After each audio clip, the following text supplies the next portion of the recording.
Kita sedang membahas 7 hal perihal Yesus Kristus Tuhan kita yang digambarkan oleh kitab Injil Yohanes dengan kalimat "Aku adalah". Kalimat "Aku adalah", kembali saya ulangi, bahwa itu hanya kalimat Allah pada waktu Tuhan memanggil Musa.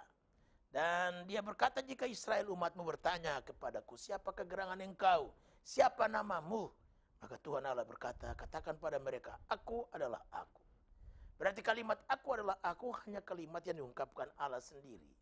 Jadi kalau kembali Kristus mengungkapkan diri dengan ungkapan yang sama, akulah, maka identik bahwa dia adalah Allah yang menjadi manusia dan tinggal di antara kita.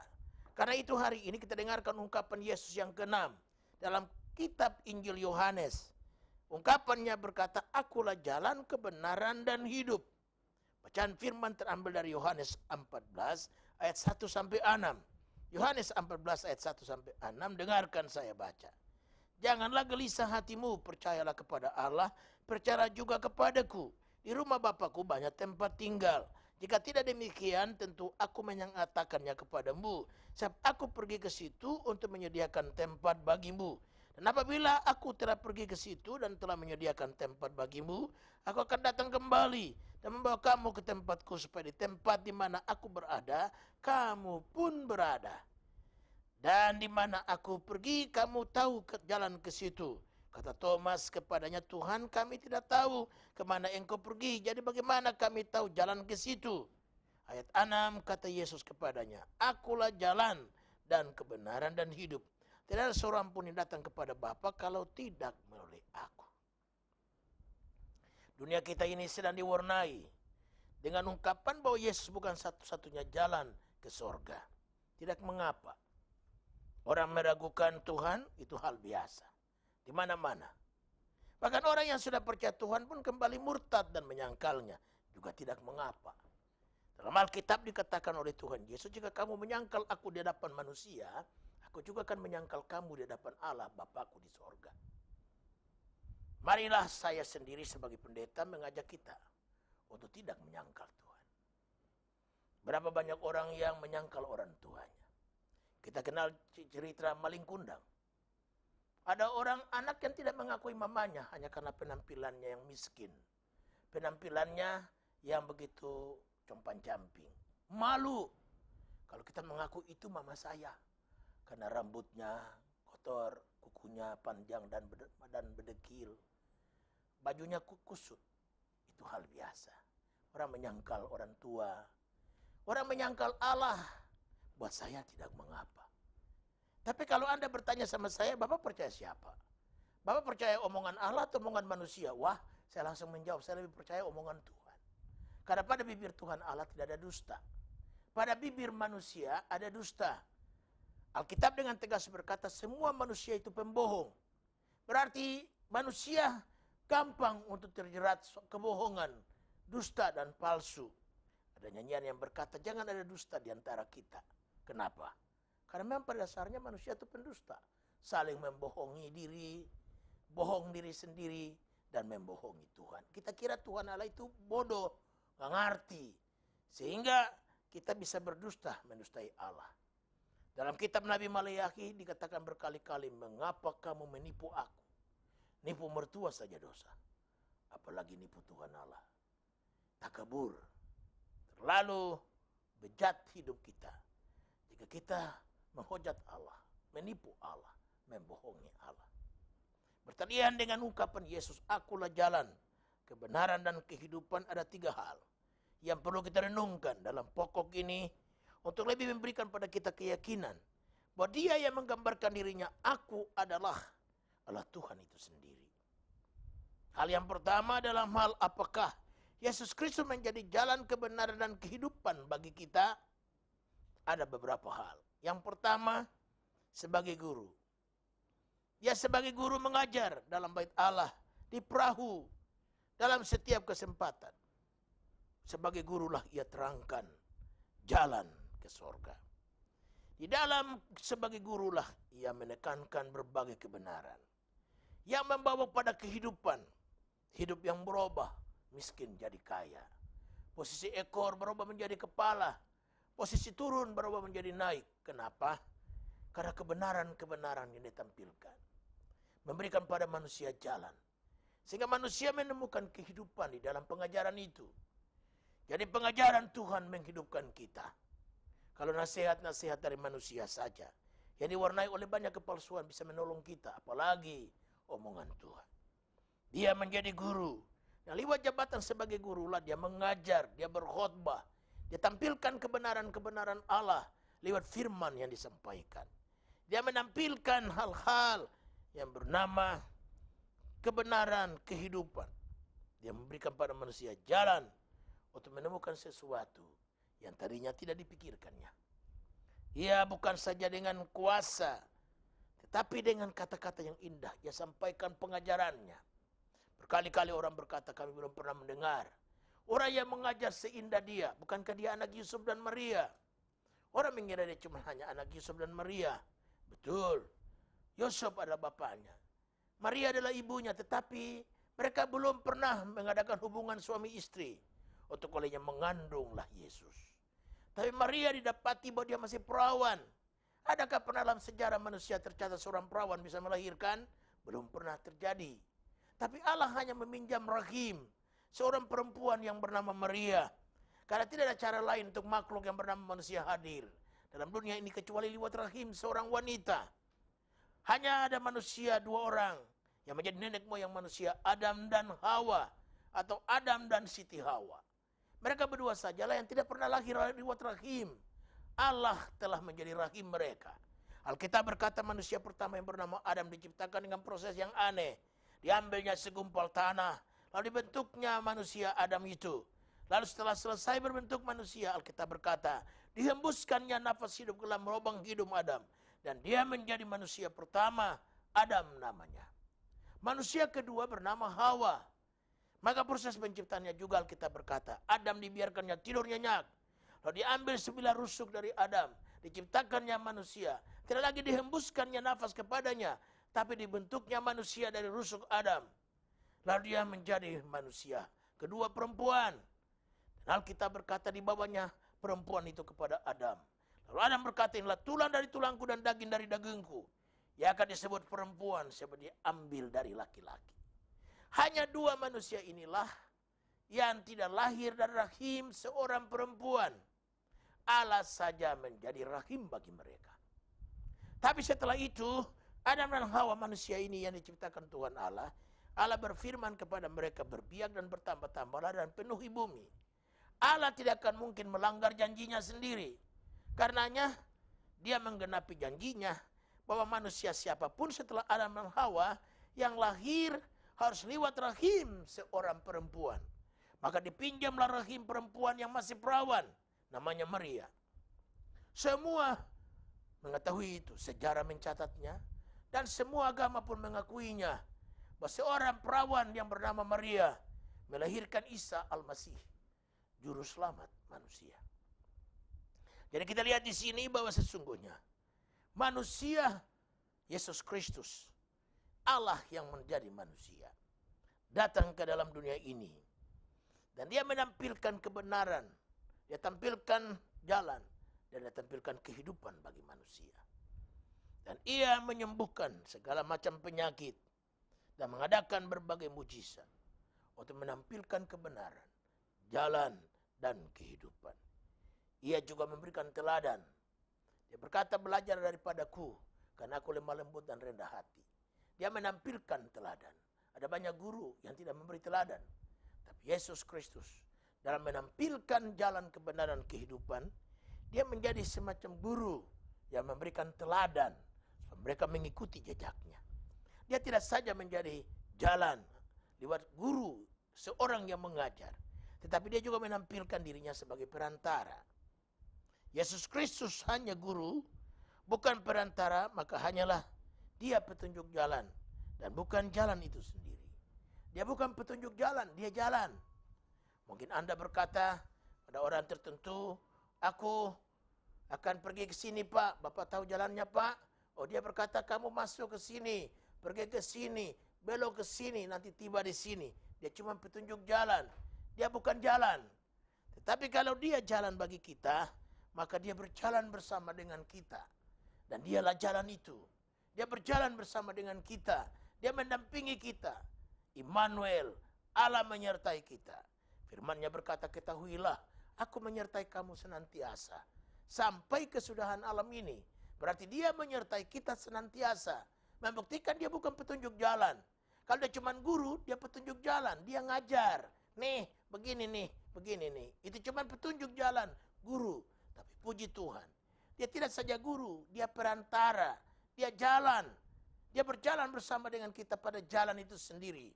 Yang adalah dirinya, Allah sendiri. Untuk berjalan bersama dengan Allah, maka kita perlu Yesus Kristus. Bukan petunjuk jalan, tapi jalan kebenaran dan kehidupan.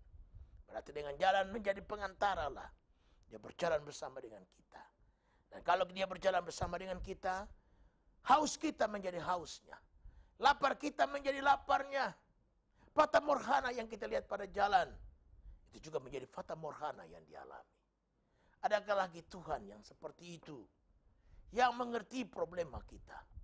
Tidak ada seorang yang mengerti problema kita selain daripada Tuhan Yesus. Ada sebuah lagu yang berkata, nobody knows the trouble I've seen but Jesus. Artinya, tidak ada seorang pun yang tahu susahku kecuali Tuhan Yesus. Pemirsa yang berbahagia, hari ini kutampilkan orang itu. Dia bukan petunjuk jalan, tapi dia adalah jalan, kebenaran dan kehidupan. Karena itu dengarkanlah panggilannya. Berikan telinga kepada bisikan yang merdu, supaya saudara ikut terlibat pada jalan itu sendiri yang adalah dirinya. Dia jalan kita, dia kehidupan kita, dia penolong kita, gembala kita yang baik, yang olehnya perlu kita berserah diri kepada tuntunannya. Ialah satu-satunya jalan. Bukan dua jalan yang dia pilih salah satu. Dia satu-satunya jalan. Walaupun ada orang yang mengklaim Yesus bukan satu-satunya jalan, tapi dengarkan dia berkata, akulah jalan, kebenaran dan kehidupan. Pada hari Pentakosta, Rasul Petrus muridnya berdiri dengan gamblangnya, seorang yang tadinya penakut, seorang yang tadinya kurang percaya diri. Dikala Roh Kudus turun di atas dia punya kuasa. Dan dengan kuasa dia klaim yang dicatat oleh Alkitab dalam Kisah Rasul 4 ayat 12. Digambarkan di sana Rasul Petrus berdiri dan berkhotbah. Di bawah kolong langit ini tidak ada nama lain yang dalamnya kita diberikan keselamatan kecuali hanya dalam nama Dia saja, Yesus Kristus. Ungkapan yang menggambarkan He is the only way. Dia satu-satunya jalan. Tidak peduli orang mau bilang apa, tidak peduli orang percaya atau tidak. Tentunya satu waktu nanti fakta akan membuktikan jika di akhirat nanti, di akhir dari perjalanan kehidupan, dia akan tampil dan membuktikan diri. Dialah jalan satu-satunya, kebenaran dan kehidupan. Dan itu sebabnya adalah pada jalan itu dan berjalan bersama dengan Dia. Ialah yang dapat membenarkan. Dia tidak saja kebenaran, tapi dia membenarkan. Roma pasal 36 menggambarkan, dia membenarkan kita orang berdosa. Dengan karya keselamatan lewat darah yang ditumpahkan di kayu salib. Darah itulah yang membenarkan kita. Ialah sumber kehidupan. Tidak ada sesuatu lagi di luar Tuhan yang olehnya kita temui kehidupan. Dalam Yohanes pasal 1, dikatakan bahwa Tuhan Yesuslah sumber kehidupan. Dalam Dia ada hidup. Dan hidup itu adalah terang manusia. Sebagai guru, dia mengajar. Tetapi sebagai perantara, dialah jalan itu sendiri. Dan lewat dialah kita temukan jalan kehidupan. Hal yang kedua, ciri dan sifat dari jalan kebenaran dan kehidupan yang ia berikan. Pertama, diwarnai kebenaran. Pada jalan Tuhan tidak ada dusta. Pada jalan Tuhan tidak ada sesuatu yang palsu. Semua yang ada pada Tuhanlah kebenaran. Karenanya saya katakan lebih bagus saya percaya sepatah kalimat mulut Yesus daripada ribuan kata-kata dari mulut seorang manusia yang bisa salah, bisa keliru. Mulutnya diwarnai dengan dusta dan kepalsuan. Tapi syukur puji Tuhan, Yesus mengklaim dirinya bahwa Dia adalah kebenaran, jalan dan kehidupan. Mungkin orang lain bisa salah, tapi saya percaya Yesus tidak pernah salah. kayu salib dia mati bukan karena dosa yang dia lakukan. Di kayu salib dia mati bukan karena hukum yang dia langgar. Tapi di kayu salib dia mati hanya karena dosa dan pelanggaran kita. Dan oleh dosa dan pelanggaran kita lah, kita semua harus datang pada dia untuk mohon pengampunan, mohon kebenaran, mohon jalan. Sembari berkata, tunjukkanlah kami jalan yang lurus. Jalan mana yang harus kami tempuh? Dengarkan kalimat manisnya. Akulah jalan, kebenaran dan kehidupan. Seorang pun tidak sampai kepada Allah kecuali oleh aku. Ciri pertama dari jalan kebenaran dan kehidupan yang Yesus tampilkan, tidak diwarnai dengan dusta. Karenanya setiap bentuk firman yang ditemui di Alkitab adalah kebenaran. Walaupun firman itu kadangkala belum bisa menjadi kenyataan dalam kehidupan kita. Sepertinya Allah menunda apa yang dijanjikannya pada kita. Tapi dengar, firman tetap akan digenapi. Lambat atau cepat, tetap sabar menanti kegenapan firman. Langit dan bumi akan lenyap, tetapi janji Tuhan tinggal tetap. Ciri yang kedua, daripada jalan Tuhan diwarnai rasa aman dan damai sejahtera. Yesaya pasal 35 ayat 8 sampai 10. Digambarkan di sana jalan Tuhan itu diwarnai dengan damai sejahtera, diwarnai dengan sukacita, diwarnai dengan berbagai hal yang menggembirakan hati. Karena itu rasa aman dan teduh ada pada jalan Tuhan. Berbagai masalah, problema kehidupan bisa terjadi dan membuat hati menjadi gentar.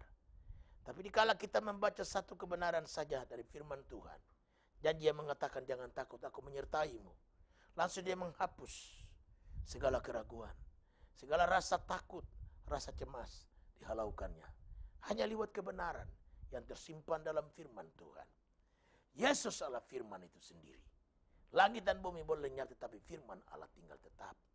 Dan bacalah firman Tuhan. Anda temukan kebenaran-kebenaran yang Alkitab tampilkan. Dan kebenaran itu menciptakan rasa aman, rasa sejuk, rasa tentram. Dalam Tuhanlah kita menemukan itu. Nah, Yesus sendiri memberikan undangan, marilah. Marilah kepadaku kamu yang berlelah dan bertanggungan berat, aku ini akan memberi sentosa padamu. Dia jamin kesentosaan itu. Dia jamin kerukunan damai dengan Allah, kerukunan dengan sesama, dan kerukunan dengan diri kita sendiri. Kadang-kala kita merasa bersalah. Ada peperangan dalam batin kita. Peperangan yang kadang-kala kita merasa bersalah, tertuduh. Tetapi begitu kita datang pada Tuhan, dia mengampuni segala salah kita dan menyejukkan jiwa kita. Kita merasa aman, tentram, dan teduh. Sehingga olehnya benar bahwa sifat dari jalan Tuhan itu adalah jalan aman, jalan yang tentram, jalan yang penuh dengan damai sejahtera. Namanya jalan Tuhan. Pada jalan itulah kita berjalan. Bawa keluargamu, bawa suamimu, bawa istrimu, bawa teman dan kenalanmu. Pada jalan itu, jalan kebenaran kehidupan yang diwarnai dengan damai sejahtera. Tidak ada ketakutan dalam Tuhan. Kenapa? Karena dosa yang menciptakan rasa bersalah diampuni dan dihapus oleh darah Yesus Kristus. Sehingga kita tentram dan tenang. Dan olehnya kita bersukacita dalam Tuhan. Sifat yang ketiga dari jalan Tuhan adalah jalan kesederhanaan. Sederhana sekali jalan Tuhan itu. Karena hanya lewat percayalah kita mendapatkannya. Yohanes 3:16 berkata, karena begitu besar kasih Allah akan dunia ini, sehingga diberikannya anak yang tunggal, supaya barang siapa yang percaya kepadanya tidak binasa, melainkan beroleh hidup yang kekal. Hanya lewat percaya. Sederhana sekali kan? Sifat dari jalan Tuhan itu. Kalau dia tuntut yang lain daripada percaya, belum tentu kita semua dapat memenuhinya. Andai kata Tuhan tempuh jalan lain di luar percaya, katakanlah kalau kau pintar, maka belum tentu semua orang bisa pintar. Ada kemampuan kita untuk belajar, tetapi mungkin berbagai kendala. Karena keluarga kita miskin, gak mampu menyekolahkan kita sampai kepada perguruan yang tinggi, untuk meraih apa yang bernama kepintaran. Atau mungkin kita pintar, keluarga mampu, tetapi kita didera oleh satu penyakit, sehingga hilanglah kemampuan belajar kita. Syukur puji Tuhan. Jalan Tuhan itu jalan yang sederhana. Tuhan tidak menuntut yang sukar-sukar dari kita. Karena Dia maha hikmat, maha tahu. Orang tua saja yang terbatas dalam banyak hal mengerti kemampuan anaknya. Anak yang umur sekian mampu pikul apa. Anak yang setingkat remaja mampu membawa apa.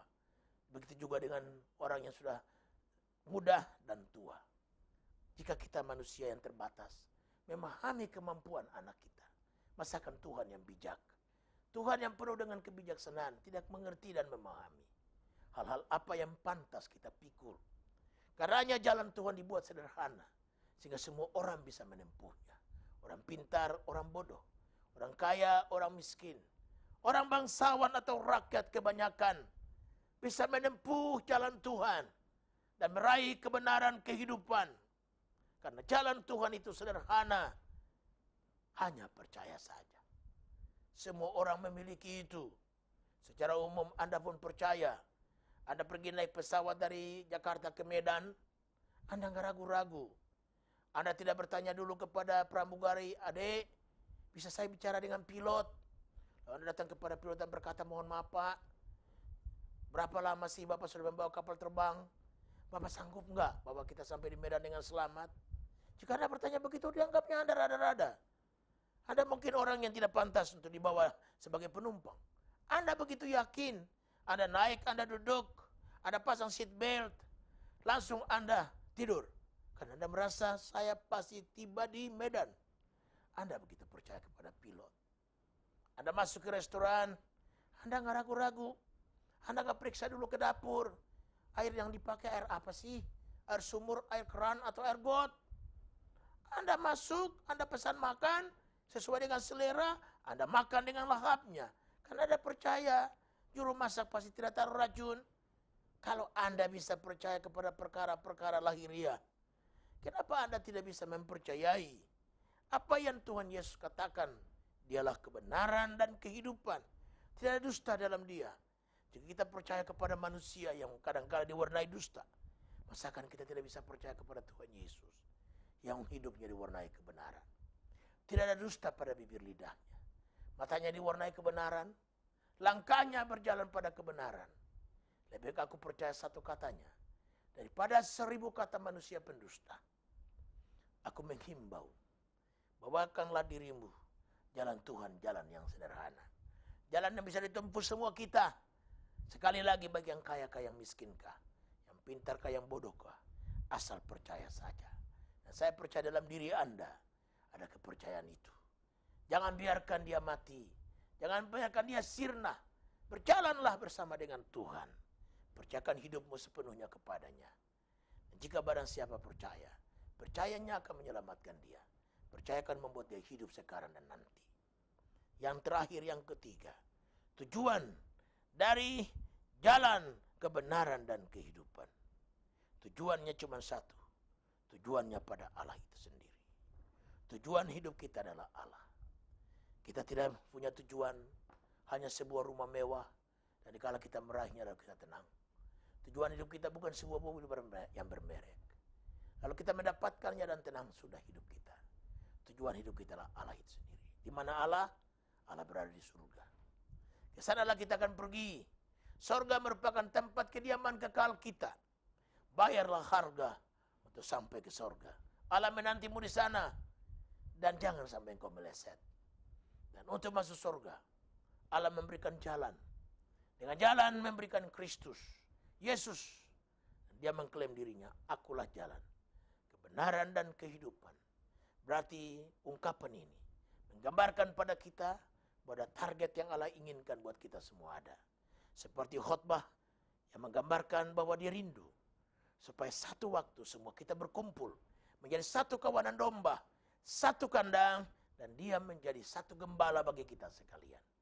Dan itulah tempat di mana dia bayar dengan harga mahal. Dengan darahnya sendiri, bukan dengan emas dan perak, bukan dengan hal-hal lahiriah, bukan hal-hal dunia yang fana. Tapi dia membayar harga mahal itu dengan cucuran darahnya. yang tertumpah di atas kayu salib di Golgota. Tujuan daripada jalan kebenaran kehidupan adalah Allah itu sendiri. Untuk Dia kita diciptakan, untuk Dia kita berada, untuk Dia kita hidup. Dan kiranya jalan kebenaran dan kehidupan yang digambarkan oleh Kristus dengan berkata, akulah jalan kebenaran dan kehidupan, boleh menggugah hidup kita untuk merenungkan 3 perkara. Bahwa dalam hal apa sajakah Yesus menjadi jalan kebenaran kehidupan? Sebagai guru, sebagai perantara. Ciri dan sifat dari jalan kebenaran dan kehidupan adalah diwarnai kebenaran. Tidak ada dusta di dalam Allah. Dan diwarnai oleh rasa aman dan damai. Dan jalan Tuhan itu sederhana. Dan juga memenuhi segala keinginan dan kebutuhan manusia. Baik tubuh, jiwa dan roh. Dan tujuan akhir daripada jalan kebenaran kehidupan adalah Allah itu sendiri. Dan kalau kita semua memahami ini, ketika melihat Tuhan Yesus, bukan sebagai nabi, bukan semata sebagai seorang guru, tetapi Dia adalah Allah yang datang menjadi manusia. Karena dengan jalan menjadi manusialah Dia memahami lika-liku kehidupan manusia. Ada datang pada orang yang memahami dirimu adalah jalan yang terbaik. Jangan datang pada orang yang tidak memahami kita, tapi datang pada Tuhan Yesus yang mengerti kita lebih daripada kita mengerti diri kita sendiri atau orang-orang dekat kita bernama istri, suami, anak-anak, dan keluarga. Dia ada di sini bersama dengan kita dalam acara ini karena Anda dan saya sudah genapi firman-Nya. Di mana 2-3 berkumpul dalam namaku, aku ada. Perkumpulan kita tidak perlu ada satu ruangan, tetapi Anda di rumah, saya di studio TV. Dari TV Live, kita semua telah menggenapi firman itu. 2 orang berkumpul dalam namaku, aku ada. Dia ada di sini, dan elakan Dia menjamah hidupmu. Buka hati, dan mari masuk bersama saya dalam doa. Dan saya akan berdoa bagi Anda. Amin. Mari kita berdoa. Bapa di surga, segala puji, hormat, dan syukur kami naikkan pada Tuhan, Allah yang hidup dan berkuasa. Bagimu segala puji, hormat, dan syukur. Kami bersyukur kalau kami pada saat ini mendengarkan firman, ungkapan yang ke-6 dari Yesus Kristus. Ungkapan yang berkata, akulah jalan kebenaran dan kehidupan. Kami bersyukur Tuhan, bahwa ciri dan sifat daripada jalan-Mu adalah sangat sederhana. Memenuhi semua kebutuhan. Dan kami bersyukur Tuhan, bahwa jalan kebenaran kehidupan itu adalah Engkau sendiri. Dan dengan jalan apakah Engkau memberikan pada kami jalan kebenaran kehidupan? Dengan jalan menjadi guru. Engkau mengajar, Engkau berkhotbah. Dan Engkau tidak saja guru, tapi Engkau perantara. Karena jika Engkau saja guru dan menampilkan kebenaran saja, maka Engkau cuma petunjuk jalan dan bukan jalan itu.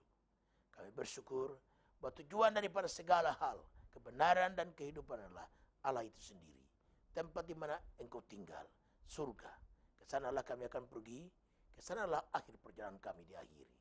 Kami bersyukur buat firman-Mu. Hamba berdoa bagi para pemirsa, biar Roh Allah yang kudus menjamah hatinya dan membuat mereka melihat Tuhan sebagai jalan, kebenaran, dan kehidupan. Di dalam Yesus Kristus kami berdoa. Amin.